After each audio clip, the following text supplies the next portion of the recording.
Pridali sa, ktorý podľa ústavy a na základe svojho práva prezentoval pred parlamentom svoj názor. Nemá čo vypočúvať. Buďte silní, ale tam majte ramena na biele goliere, ktoré vytunelovali tento štát a nie na občanách. Tam vyšetrujte, tam dokazujte svoju silu. Buďte silní a stalnatí na biele goliere, ale nie na občanov, ktorí chránia túto republiku, túto krajinu pred ďalším tunelovaním. Vydajte občana, lebo si preň ho ideme. Aby nás počúvali. Presne tak. Pani policajti, sme tu aj za vás a my vieme platenia z vašich daní. My sme vaši predstavatelia. Dovolte poslankyni, aby prešla. Stojíme za poslankyňou. Nemáte právo. Ustúpte spravodlivosť. Umožnite jej prístup. Národnej rady. Nemáte právo jej brániť vo vstupe.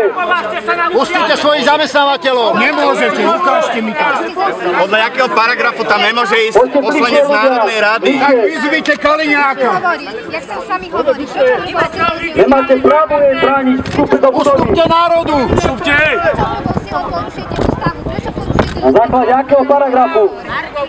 Vy ste zobrali občana za to, že prejavil svoj názor. Vydajte ho. Týmto občanom ho vydajte. Toto je verejné priestranstvo. Máme právo žiadať. Áno, bráňa nám. Pani poslankyňa má právo skontaktovať sa. Ustúpte ľudským právam. Sloboda prejavuje ľudské právo. Idem sa pýtať toho, kto ho vyšetruje. Toho, kto ho vyšetruje za porušenie demokratických práv. Ani vy nemôžete porušovať občianske a ústavné práva. Vždy pripravený. Máte pes zavretú. Pustite nás, my chceme občana. Vydajte občana. Ten občan nie je tu, ten občan je na... Kde je? My ho chceme. No, povedzte nám, kde. Kde je tento občan? Chceme vedieť, kde je tento občan. Chceme rozprávať s kompetentnými. No tak hovorte Nie je bez mikrofónu. kompetentný. Čo sa hanbíte? Akým právom ste zatkli občana? Akým právom ste ho zajali? Čo zle urobil? Tieto otázky musíte klásť hovorcovi ministrovi. A kde? Však ho zavolajte. Poslankyňa sa Nechceme položiť, tak nám to umožníte. Chceme hovoriť s ministrom. No vedia, s opičkami sa oháďať. No, ale... Pán doktor práv, rešpektujte ústavu. Ja ju nemôžem nechať. Bohužiaľ,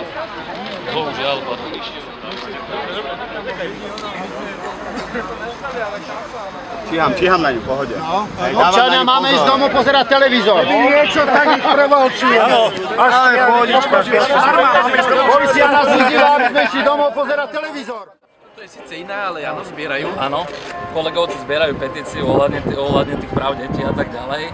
A ten starosta obce mal úplne iný názor, pošlo to nejaké zhromaždenie, ktoré rozpustil a v podstate ja som povedal do mikrofónu, aby sa teda ten dáv išiel do Národnej rady vzhľadom na to, že je deň otvorených dverí. Oni vravili, že tu sa začalo organizovať nejaké zhromaždenie a tak ďalej. To mi teraz bolo vysvetlené, ale ja viem o petičnom bez zhromaždení. polície, áno. Myslím, že na petičné zhromaždenie, na petíciu nepotrebujem absolútne žiadne povolenie. Potrebujem?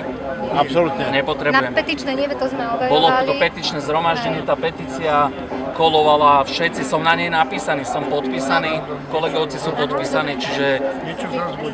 Dobre, neviem. Čiže tak, no. Na verejnom priestranstve. Bolo to na verejnom priestranstve, nebol absolútne nedochádzalo absolútne žiadnym násilnostiam, úplne Ešte do teba ničomu. uderil, som to videl. Prosím? Do teba uderil. Takže neboli, hej, žiadne násilné Nie. mená. Ale Správali sa ešte dobre. niekoho iného zobrali? Bol tam ešte nejaký kolega, neviem, nepoznám asi. Takže vraj sme boli traja. To zase len demonštrácia moci, aby ukázali, že... Hej, a toto bola demonštrácia proti, takže to vyšlo v poriadku. No ďakujem pani Mezenskej za to, že to aktivovala celé. A sme vôbec išli. Nešla, no tak to tušili ako skôr. Áno, nakoľko ste bola jediná, ktorú vpustili a nás ignorovali. Treba takú ženskú tvár.